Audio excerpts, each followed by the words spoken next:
మీరు అందరూ చర్చి ఇంటికాడ ఉండి ఇవాళ చర్చికి వెళ్తే ఏముంటుంది? చర్చిలో ప్రార్థన ఉంటుంది, వాక్యం ఉంటుంది, ఆరాధన ఉంటుంది, ఆఖరి ప్రార్థన ఉంటుంది, దేవుని సన్నిధిలో కాసేపు కూర్చున్నామన్నా సంతోషం ఉంటుంది. అవునా కదా? చెప్పండి, అవునా కదా? ఈ విషయంలో కూడా నీకు చెప్తున్నా, యథార్థతను కలిగి ఉంటే దేవుడు కూడా చాలా మేలులు చేస్తాడు. హల్లెలూయా, హల్లెలూయా. అందులో ఒక చిన్న మాట నీకు చెప్తాను. యథార్థతను కలిగి ఉంటే నీ చీకటి జీవితంలో దేవుడు వెలుగులు కలగజేస్తాడు. హల్లెలూయా, హల్లెలూయా. ఆయన స్వచ్ఛమైన మాట. నేను చాలా సార్లు నా జీవితంలో ఓడిపోవలసి వచ్చినప్పుడు, బలహీన పడతానేమోనని భయపడినప్పుడల్లా ఈ మాట నాకు చాలా గుర్తుంది. నేను మోర్ దెన్ టైమ్స్ చాలా చోట్ల మాట తెలియపరచాను. ఏ ప్రోకుడికి జరిగినా, ఏ ప్రార్థన జరిగినా, ఎక్కడ జరిగినా ఈ మాట బైబిల్లో ఉన్నది కనుక నా నోట్లో కూడా ఉంటుంది. తెలుసా? యథార్థవంతుల కట చీకటిలో ఏం కలుగుతుందంటే గుర్తుపెట్టుకో. యథార్థముగా ఉన్నప్పుడు చాలా కోల్పోవలసి వస్తుంది. యథార్థంగా ఉన్నప్పుడు చాలా పోగొట్టుకోవాల్సి వస్తుంది. యథార్థంగా ఉండాలనుకున్నప్పుడు నీ జీవితంలో చాలా చాలా వాటిని వదులుకోవాల్సి వస్తుంది.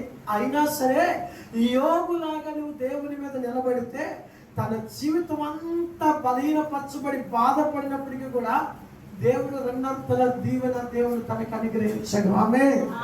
అట్టి కృప నీకు కలిగేదాకా నువ్వు యథార్థతను విడిచిపెట్టకూడదు. తన భార్య వచ్చి అంటది, నీ యథార్థతను నీవు విడిచిపెట్టవా అని అడుగుతుంది. నీ యథార్థతను నీవు విడిచిపెట్టవా అన్నాడు.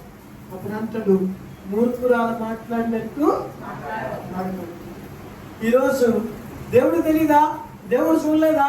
దేవుడికి అన్ని తెలుసులే, దేవుడికి ఏం తెలియకుండా ఉందే, మన 10 మందే దేవుడి పని తెలియదే అని చెప్పేసి మన ఇష్టానుసారంగా ఈరోజు బ్రతుకుతూ ఉన్నాం.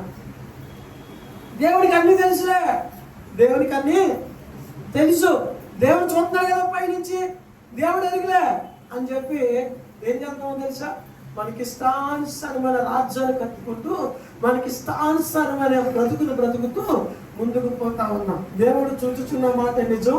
ఒక దినం మనతో ఆయన తీర్పు తీరుస్తాడన్న మాట కూడా నిజమే. అయితే యథార్థవంతుని దేవుడు ఏం చేస్తాడు? ఈ భౌతికముగా, ఈ లోకములో, ఈ ప్రపంచంలో యథార్థవంతుల్ని ఎలా నడిపిస్తాడు చూద్దాం. దేవుని బిడ్డలారా చూడండి, 2 సమూయేలు 22వ అధ్యాయము, 2 సమూయేలు 22వ అధ్యాయము,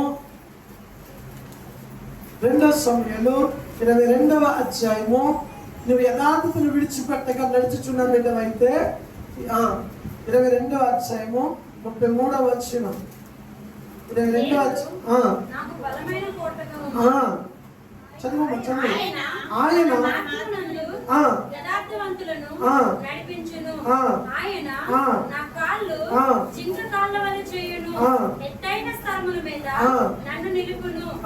దేవునికి స్తోత్రం.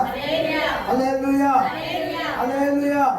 చూడండి, ఏమన్నాడు? దేవుడు నాకు బలమైన కోటగా ఉన్నాడు.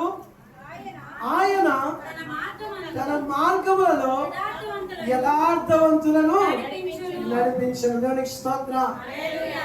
దేవుని ఎదుట నువ్వు యథార్థముగా నడుచుకునే బిడ్డవైతే నిన్ను ఎవరు ఏ విధంగా మాట్లాడినా, నిన్ను ఎవరు ఏ విధముగా అంటూ ఉన్నా, ఎలాంటి పరిస్థితులు మన జీవితంలోకి వచ్చినా, ఎలాంటి యొక్క వ్యతిరేకతలు మనల్ని ఇబ్బంది పెడతా ఉంటున్నా, ఏ స్థితిగతులు మనకి ఎదురైనా, ఎలాంటి యొక్క విపత్తులు మనకి ఎదురైనప్పటికీ కూడా నీ జీవితంలో నాశనము చేయగలిగిన పరిస్థితులు నీ మీదకి వచ్చినప్పటికీ కూడా, కోల్పోయినప్పటికీ కూడా, బాధపరిచినప్పటికీ కూడా